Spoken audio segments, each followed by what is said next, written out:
Drop,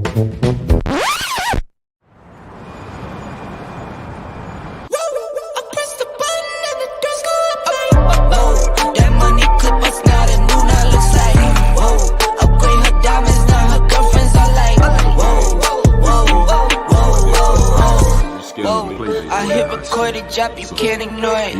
I'm transforming now these cars and planes. I'm always boarding. Just out touring down in Charlotte like I play for Hornets. Good Saturday morning to you, ladies and gentlemen. How you doing? You know what time it is? It's 11 o'clock Central, 12 p.m. Eastern. It's time to rock. It's the TFG Sports Show, the best 30-minute sports talk show on social media. I am your host, Kendrick. Welcome one and all. Come in and let's talk about some of the latest and some of the hottest sports topics that went on this week. Make sure you come in, hit that like button, hit that share button. And if you haven't already, make sure you subscribe to TFG Sports Media on YouTube, and make sure you like and follow TFG Sports Media on Facebook. And then do me a favor, do me a solid. Make sure you check out my personal sports YouTube channel. That's Kendrick Sports Hustle. That's SportzHustle. Make sure you subscribe to that on YouTube and follow it on Facebook as well. So how's everybody doing this great Saturday morning? It's a little chilly outside, but that's all right. We're inside, and we got it's kind of quiet weekend. Well, actually, no, it's not really. We got a couple of things, some sporting events happening this weekend, and we'll jump into that when we get toward the end of the show and the sports wrap up. But again, I hope everybody had a great week, and I hope you're having a great start to your weekend. So again, I'm Kendrick, your host. Make sure you come in, hit that like button, hit that share button, comment so we can chat a little bit about some sports stuff, and subscribe to TFG Sports Media. So let's get into our quick sports hits real quick. I got to start off with my favorite player of all time. Some call him the GOAT. I think he's one of the GOATs. I don't get into that conversation, but we got to start off and say happy belated Born Day to some of them know him as the Jumpman logo. Some of them call him your airness. Some of them call him MJ, and some just call him Be Like Mike. Yesterday was MJ's 60th Born Day, and on top of that, he did something that no one has ever done before. He made the largest donation by a single individual ever to Make-A-Wish Foundation. He donated $10 million, and that's the largest donation that organization has ever received in their 43-year history. Michael Jordan first started supporting Make-A-Wish in 1989. So again, salute to my guy MJ. Happy belated 60th Born Day to you. You can't really see it, but I got on my number 23 today. My favorite b-ball player of all time. That's our first quick hit. Now, quick hit number 2. Travis County DA, that's in Austin, Texas, dismissed felony domestic violence charges against former Texas men's basketball coach Chris Beard, in part because of the alleged victim, which was his fiance, wishes not to prosecute. Now, Beard was arrested on December 12th in Austin after Randy Treen, that's the name of his fiance, she called 911 and told officers Beard strangled, bit, and hit her during a confrontation in his home. So again, and then Texas eventually did fire him for just cause, because he had that in his contract that if he was even charged with some sort of felony, that was just cause for his termination. So again, Travis County DA has dismissed felony domestic violence charges against former Texas men's basketball coach Chris Beard. Now, my third hit, Las Vegas Raiders. This one snuck up under the radar. They have released quarterback Derek Carr. They released him on Tuesday before the Wednesday deadline, where they would have had to pay him $40 million of his contract, and that would have been guaranteed. Now, Carr also declined to waive his no trade clause in his contract, so that kind of made it a little easier for the Raiders to say, you know what, we're going to move on. Now, Carr was drafted by the Raiders in the second round of the 2014 NFL Draft. He holds most of the Las Vegas Raiders passing records. It's funny, his former college teammate, Devontae Adams, was just traded from the Packers to the Raiders, only played 1 year with his former college quarterback. So again, the Raiders have released Derek Carr, and according to reports, he has already spoken his plan to visit the Jets. And I also know the Commanders are probably looking for a quarterback. And just to speak on the Commander, breaking news from last night, former Kansas City Chiefs offensive coordinator Eric Bieniemy is the new assistant head coach, offensive coordinator with the Commanders. That happened yesterday. He will get a little bit bump and raise, but it's somewhat of a lateral move because he was the offensive coordinator with the Chiefs. And, you know, there's been a lot of talk of why nobody hired him as a head coach. There's a really good story on The Ringer. Go check it out. It's a really in-depth story, just really talking about why Eric Bieniemy has been passed over for all these years for a head coach. So he has left. He's a two-time Super Bowl champ. You know who he was with the Chiefs. He was a coordinator. Andy Reid basically called the plays, but Eric Bieniemy was offensive coordinator. So again, he is with the Commanders. And two other hires. The Eagles, who were in the Super Bowl, they lost both their coordinators. They lost their offensive coordinator. The Colts hired Shane Steichen as their new head coach, and the Arizona Cardinals hired Eagles defensive coordinator Jonathan Gannon. So both the coordinators for the Eagles got head coaching jobs, but the offensive coordinator for the Chiefs, Eric Bieniemy, makes a lateral move to be an offensive coordinator. Make that make sense? Doesn't make sense to me, but the NFL still has a long way to go when it comes to hiring black NFL head coaches. All right, let's get to our first topic. Super Bowl 57 recap. Let's recap Super Bowl if you didn't know. And I'm sure if you was hiding on you know who won. Obviously, Chiefs won 38-35. It's one of the better played Super Bowls I've watched in a while. Now, speaking of watching, it was the third most watched television show in history, 113 million viewers. That includes Fox Deportes, streaming on Fox's and NFL's digital sites. 113 million watched the Super Bowl. That's the third most watched TV show in television history. Not sports show, TV show. So that covers a whole range of genres. Now, the 2015 Super Bowl, the Patriots and the Seahawks on NBC holds the record at 114,442,000 viewers. And that is not including streaming. Now, for Fox, this was definitely a coup for them. It was the second most watched program in Fox's history. And you know how long Fox has been around since, 1990, I believe they came on the air. So this was the second most watched program in the history of the network. Now, how much, a lot of people don't realize this. That I went and did some research. A lot of times, you know, these players get paid. If you make it to the Super Bowl, you get paid extra. You know, on top of your contract, even if you make it to the playoffs, you get certain money. Those that win, those that lose, whichever team wins gets most, you know, they get a little bit more than a team that loses. Well, how much did the Chiefs and Eagles get paid in this Super Bowl 57? Now, according to the latest CBA, that's the collective bargaining agreement of the NFL, members of the Kansas City Chiefs will pocket $157,000 apiece. The losers, the Eagles, each player will get $82,000 apiece, and they will receive those checks within 15 days after the game. Now, every player doesn't get paid the same. It depends on their length of time in the league and their roster status. Say, for instance, if you've only been in the league a year or two, you're not going to get the same amount as a player that's got 7-8 years in the league. You know, that just goes by that seniority. And it depends on your roster status too. Were you on an active roster during the season, at least a minimum of 8 games? If you were only on the active roster, maybe only 3 games, you're still not going to get the same amount. So it kind of goes by that formula. So that's, if you did know, that's how much these Super Bowl players going to make on top of their contracts they already making. Now, Chiefs quarterback Patrick Mahomes was named Super Bowl MVP for the second time in his career. He also won league MVP this season. Now, he's the 13th quarterback in league history to win multiple Super Bowls, and he's the 7th player in league history to win both league MVP and Super Bowl MVP. And we're going to have a little bit more on Patrick Mahomes later on in the show. It's a video you got to check out. We're going to talk a little bit more about him later on in the show. So that's our Super Bowl 57 recap. I hope everybody enjoyed it. So we got to wait till next February to check out the next one, see who's going to be there. I know Cowboy fans already talking about we're going to be there, so I already know. So we're going to see. But you know the thing about it, every team has a shot, you know. Just like last year we had the Rams in Cincinnati. Guess what? The Rams didn't even make the playoffs. So you can go be high You can be, on the high of the totem pole one year. Next year, you in the bottom barrel. So we'll see what happens. Now, speaking of football, but football isn't over.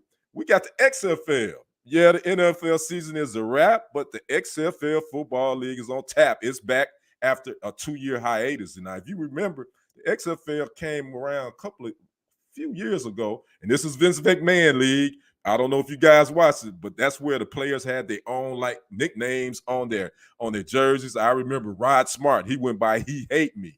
That was the most popular one. But go check that out. But we got football today. XFL is back. Again, after 2-year hiatus, the season kicks off today. It started in 2001. It was a joint collaboration between the NBC network and the WWF, Vince McMahon. It only lasted one season because of poor ratings. Now, it's returned in 2020 with McMahon, but COVID-19 pretty much shut the season down after 5 weeks, and then the league had to file for bankruptcy and had to sell. Now, a new group is over it, which includes Dwayne "The Rock" Johnson, and they bought the league for $15 million. Now, each XFL team trained in Arlington, Texas, because they're trying to keep them expenses down. So they kind of made that the hub for the training camp, so to speak. Now, it's an 8-team league with a North and South division. I'm just going to name some of the notable players that some of you guys probably remember. Wide receiver Josh Gordon, he will be playing with Seattle. Wide receiver Martavis Bryant, former Pittsburgh Steeler wide receiver. He's going to be with the Vegas. Quarterback Ben DiNucci, former Cowboy. He's going to be with Seattle. Quarterback A.J. McCarron, who was a Cincinnati Bengal out of Alabama. He's going to be with St. Louis. And quarterback Paxton Lynch, who was drafted by the Broncos. The Cowboys almost drafted him. But Paxton Lynch, he's with Orlando. And linebacker Vic Beasley with Vegas. He played with the Falcons. And safety Matt Elam, he's going to be with Orlando as well. Now, notable coaches in the league, Jim Haslett. He was known more for being his defensive coordinator, but he was head coach of I believe, the Commanders for a couple of years. He's the head coach of Seattle. Rod Woodson, Hall of Famer, Pittsburgh Steelers cornerback. He's coaching Vegas. Bob Stoops, former Oklahoma Sooner coach. He's coaching Arlington. Wade Phillips, Hall of Famer, defensive coordinator. He coached the Broncos, the Cowboys. He has over 35, 40 years in the NFL. He's going to be coaching the Houston team. And Hines Ward, Pittsburgh Steelers former wide receiver. He will be coaching the San Antonio franchise. So we got the XFL. Now, you can find the XFL games. I believe they're going to be on ABC, ESPN, ESPN2, and ESPN Plus, and they're going to be airing all 43 of the games this season. Now, an interesting rule that the XFL has that the NFL doesn't. The XFL's onside kick alternative.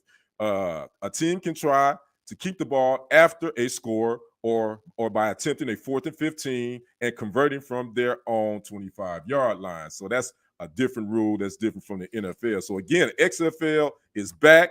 It's going to be on ABC, ESPN, ESPN2, and ESPN Plus, and we got games that will be kicking off today. So if you like your football, we still got something to watch on today. Now, let's move on to our next topic. Let's talk about Texas and OU. Yeah, now, I had reported on this probably 6 months ago. Texas and OU were over the summer. They initially said, hey, we want out of the Big 12. Let's move to the SEC. They all went through they jumped through the hoops. They went through whatever they needed, the procedures. They said, okay, Big 12 said, yeah, you can do that. But you can't leave early unless you're going to have to pay some money. Well, that became a stickler point, and the television rights became a stickler point in Texas and OU trying to leave. Well, at first, a week ago, they said that it was dead, that Texas and OU was going to have to wait to 2025.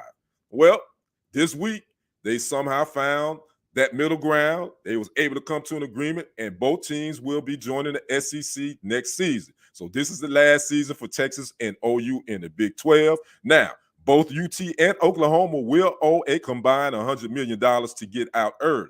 Now, the schools won't have to cut a $50 million check. Check this out. Both schools can pay what they owe down by revenue generated between now and the summer of 2024. Now, the Big 12 generated $42.6 million revenue per school in 2021-2022. When I say $42.6 million revenue per school, that means each school gets $42.6 million. Jaquithia, thanks for joining me.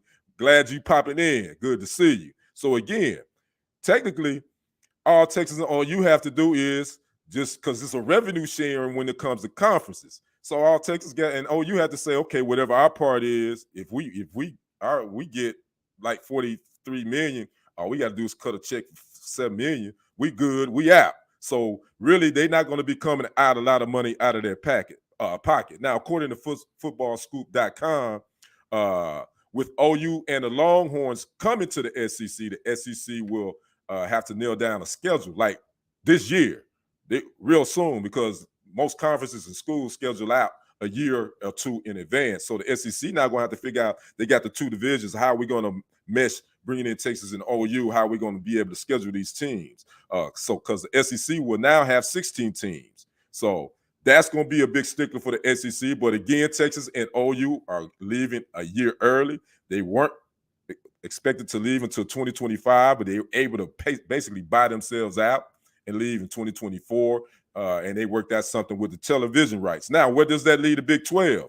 The Big 12 has already been looking for expansion. There has been speculation that they're going to go after the Pac-12's what they call the four corner schools. That's Arizona, Arizona State, Colorado, and Utah. Wouldn't that be interesting to have Colorado in the Big 12 with Coach Prime in at least 2024, 2025? So again, that's speculation at this point, but word is the Big 12 are going to look to expand, and they looking to go after Arizona, Arizona State, Colorado, and Utah. So how will this lead the Big 12? I mean, losing Texas and OU, it's going to be a big loss, but you know that's the world we live in. The Pac-12, they losing UCLA, and I believe USC. I know UCLA, they losing them to the Big Ten. So you got these conferences jockeying and bringing in more schools, because you know what? The more schools you have in your conference, that's the more revenue you can make. Who's left when they leave? Who's left in the Big 12? As of right now, you're going to have Oklahoma State. You're going to have TCU. You're going to have West Virginia. You're going to have Iowa State. Who else are you going to have? I said Oklahoma State, right?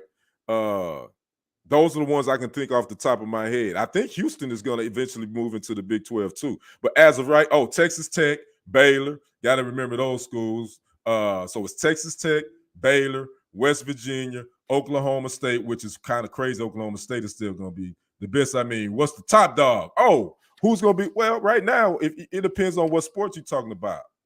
In football, right now, TCU is the top dog. You know, it's TCU and probably you could even maybe argue Oklahoma State, but right now, I would say TCU would be the top dog over those football schools. Now in basketball, it's in Kansas. My bad, I forgot about Kansas and Kansas State as well. Now basketball, the Big 12 is definitely a stronger conference basketball wise. You know, with Kansas and Kansas State, and Texas is looking pretty good as well. And Baylor's all when you talk about men's basketball. So the Big 12 is definitely a strong conference. It's one of the stronger, better conferences, college basketball wise in the land. But the big dog in the Big 12 right now, in my opinion, you talking TCU right now, just on the heels of what they accomplished this year, and they're gonna get better and better because now you can recruit. They can get those 4-star recruits that want to come to TCU because how well TCU did in the college football playoffs. So again, Texas and OU to the SEC. How will they fare? It's going to be they got to get some quarterbacks because Texas and the OU didn't fare too well this season. OU struggled.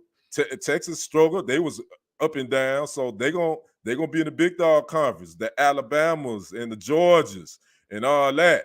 The Mississippi States, the Tennessee. So it's the competition level is definitely getting ready to go up. So we're going to see how they do. But again, Texas and OU will be joining the SEC next season. This is their last season in the Big 12. All right, let's move on to our next topic. NFL Network analyst Michael Irvin. Now, this happened the Monday of the Super Bowl.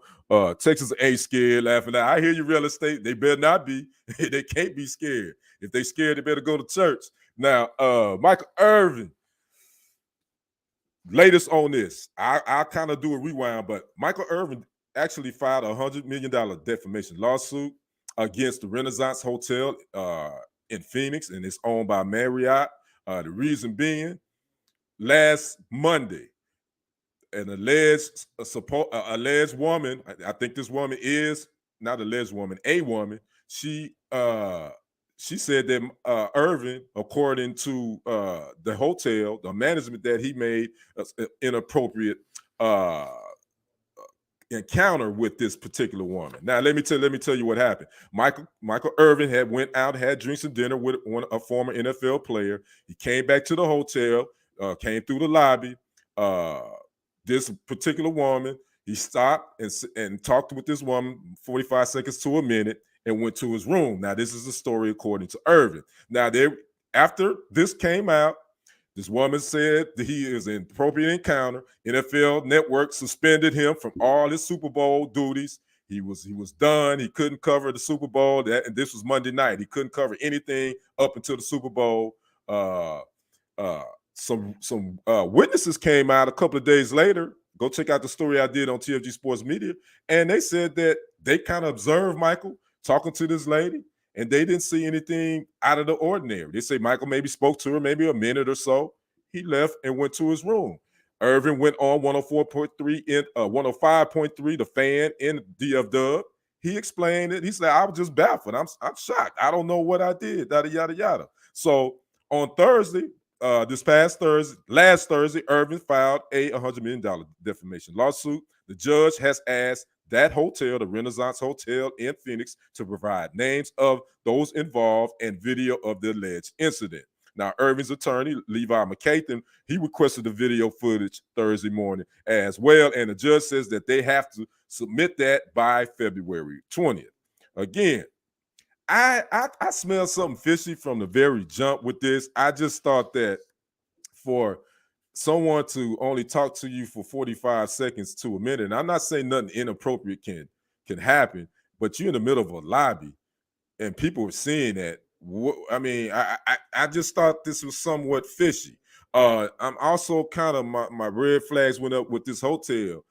Why aren't they quick? Why didn't they release this video? They've been sitting on it. You would have thought that to this video would have somehow been out by now, and Michael hasn't even seen the video. So this smelled like a money grab to me from the jump. I thought it was. So Michael Irvin said, you know what? I'm gonna file a defamation lawsuit because, again, he lost money. I was reading where Michael said, I lost some appearances I was supposed to make in Phoenix that week on behalf of the NFL Network. I lost those fees. I lost other things. So I don't know if he'll get $100 million, but I think he does deserve something because in my mind, I think that this is one of those frivolous claims in my mind, and I said that from the jump. That's just my opinion. I could be proved wrong, but this videotape will show it. Does it have audio? See, that's another thing. It may just be video only. So if there's no audio there, we don't know what was said between the conversation. According to Michael, he said they just exchanged pleasantries, and he went on about his way.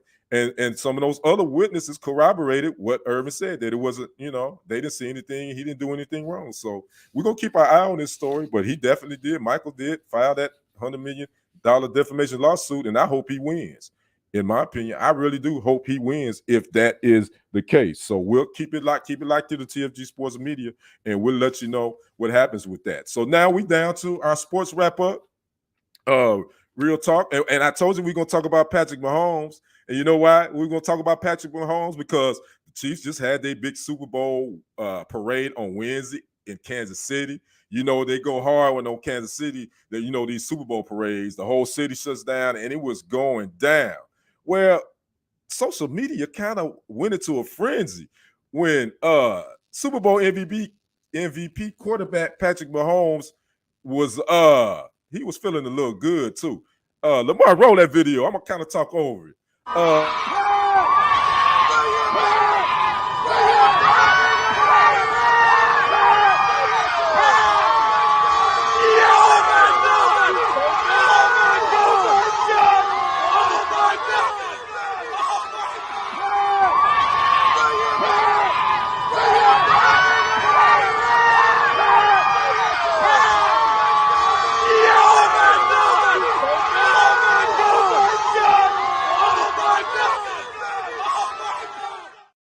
But come to find out, guess what, guys? That was not the actual Vince Lombardi Super Bowl trophy. It was a fake one. Yeah, that's right. That was not the real. That was not the real fake one. Thank you, brother. I was muted. So let me tell you what happened.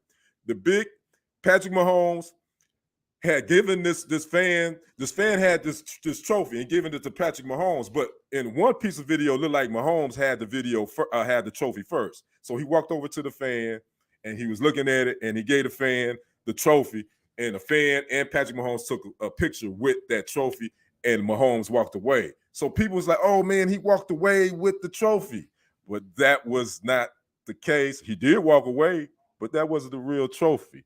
And after researching, I found out how you can tell the real from the fake. Well, the Lombardi trophy will never, ever have a sticker of the team on it. That trophy had the sticker of the Kansas City's Chiefs on it. And so that was a fake one. So how did that trophy get to the parade? Well, the guy who brought the fake Lombardi trophy his name is Vinny Garofalo. And he wanted to get a picture with Mahomes with this fake Lombardi trophy just so he could have it. But he just got lucky. He said, I didn't know if Patrick was going to see me, if he was going to come to my side of the street or not. I was just hoping if I had this fake trophy and he'll see me, he'll walk. And it just so happened that the gods was working in his favor. Mahomes actually walked over there, and he was feeling pretty good, by the way. He had a couple of those Coors Lights. And he walked over, and the guys held it up, and they were able to take a selfie. So that's how that happened. That was not the real Lombardi trophy. That was a fake one that was brought by a fan by the name of Vinny Garofalo. So I thought that was pretty cool. That was pretty funny. So there you have it. So no, Patrick Mahomes did not leave the Vince Lombardi trophy with a fan. So there you have it. So that was pretty funny. And I thought I wanted to clear that up. And so everybody wouldn't have thought that Patrick Mahomes, he was feeling pretty good. I ain't gonna say he was drunk, but I know he was on another level. He wouldn't do anything like that. So we're glad it wasn't the real one. Now, got some things we're going to talk about you can watch tonight in the sports wrap-up. You know, this is an all-star weekend for the NBA. You want to check out that. It's the 30th anniversary of the first NBA all-star game hosted by the Utah Jazz in 1993. So it is back in Utah. So you got you had a celebrity game last night and the rookie game last night. But tonight, you got the skills challenge, the three-point contest, and the slam dunk contest. Also, the NBA HBCU Classic will showcase Grambling State versus Southern. That game will precede tonight's activities. That will be at 4 p.m. Eastern Standard Time. And all this, you can catch it on TNT. If you want to know who's participating, three-point contest participants is Tyrese Halliburton from the Pacers, Tyler Hero from the Heat, Buddy Hield from the Pacers, Kevin Huerter from the Kings, Damian Lillard from the Blazers, Lauri Markkanen from the Jazz, and Anthony Simons from the Blazers, but come to find out he is not participating. He's out. He has an injury. So Julius Randle from the Knicks will take his place in the three-point contest. Now the slam dunk contest is Kenyon Martin Jr. with the Rockets, Trey Murphy III with the Pelicans, Mac McClung with the Sixers, and Jericho Sims with the Knicks. They will all participate in the slam dunk contest. Right now, I'm picking my winner of the slam dunk contest is going to be Mac McClung. If you haven't checked him out, go to YouTube and search Mac McClung. That dude got some hops. So I think he is going to win the slam dunk contest. So that's something you can watch tonight. Again, the NBA All-Star festivities happening tonight as well. Again, XFL football is going to be kicking off, I think, at 2 p.m. Eastern is a game. And you can catch them all on the ESPN, ABC platforms. So again, this has been your TFG Sports Show. I am your sports host, Kendrick. I thank you, Jaquithia, for dropping in. The Real Estate Insider, thank you for dropping in. Make sure you like, share, hit that thumbs up button, subscribe to the channel if you haven't done so already. And I hope you enjoy the rest of your weekend. And make sure you catch me here next Saturday, same time, same channel. You all enjoy the rest of your weekend. I'm out. Deuces. That money clip us now, the new now looks like, whoa. Upgrade her diamonds, now her girlfriends are like, whoa, whoa, whoa, whoa, whoa, whoa, whoa. I hit recorded. drop, you can't ignore it. I'm transforming now these cars and planes, I'm always boarding. Just out touring down in Charlotte like I play for Hornets. When I'm performing, never boring, now you can't afford it. Champagne Perrier,